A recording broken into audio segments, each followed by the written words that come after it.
1975. What a great year for music. I got over 35 albums from that year, and I picked out 10 of my favorites. And this is a picture of where I lived in 1975, a small apartment with my wife, and we had a rabbit and we had a little kitten, which you can see here. And you can see just the corner of my record collection at the time. My father had just made a record stand out of our ping pong table from the family basement, and I still have it.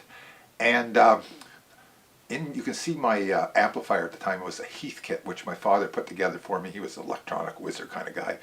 And you can just see the corner of my record collection. And here is a recent picture, like today, of the same cabinet, my record cabinet, and what I have left with my records, a few. Anyways, I'm going to start off with, these aren't in any order, with the Ozark Mountain Daredevils, one of my favorite groups. I love these guys, and this is the first album I got from them in '75. And there's just so many great songs on this. Leatherwood, Cobblestone Mountain, Whippoorwill. Great songwriting, and still one of my favorite groups of all time. Next, we got the Jefferson Airplane family, and we have the Jefferson Starship. And I never realized how great this album was until I got it on CD a few years back, and I thought, holy shit, that's a really good album. And it's got Miracles on it, and more the poppy side, Play on Love. I love this album. It is great. I can still listen to it. All these albums are still right up there, top album for me. America's favorite. This is Hot Tuna, another offshoot of Jefferson Airplane, and they're still doing gigs today, more of an acoustic thing, but I guess they just did an electric tour, a final kind of electric tour.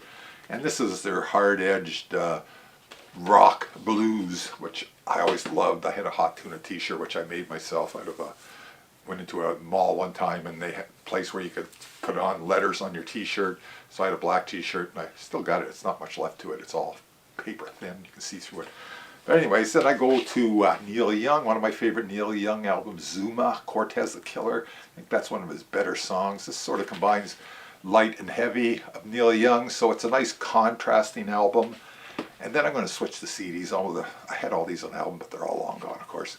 And we got Blood on the Tracks with Bob Dylan. I mean, you can't leave this one out. There's so many good songs on it. It starts off with Tangled Up in Blue, Simple Twist of Fate, You're a Big Girl Now. Any album that starts off like that can't be beat.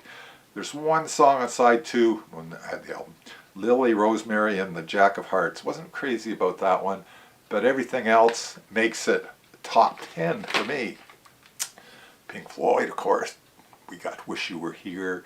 It's kind of a tribute to Syd Barrett, but always great guitar by David Gilmour. Roxy Music, Love is the Drug. Love this cover. I think that was Mick Jagger's girlfriend at one time. But anyways, I love this album. This is where I started the album before Country Life, but then this one, those two albums are my favorite. But I do like all Roxy Music, and I just got their first two albums in the last 5 years. I never had them for some reason. Started in mid-period with them, but love those albums too. Grateful Dead, Blues for Allah. Look at that cover. That is one of the best covers of all time. I love that cover, and I love this period of the Grateful Dead. Pretty well everything from their beginning to around this album.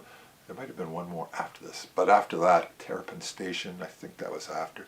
But their 80s stuff, nah, not so much. Then we got, of course, Led Zeppelin, and you just could not leave this album out. This is a double album, Physical Graffiti, and I remember one song on, or one side on this album I listened to, In the Light, I think it was side 3, and Down by the Seaside. They had different stuff for Led Zeppelin, but they also had the heavy stuff and the blues stuff and the rock. This combines all shades of Led Zeppelin. And last but not least, my favorite singer of the 1970s was Lowell George, and this is Little Feat. And by this time he was kind of going a little sideways, unfortunately, but he did write a couple of good songs.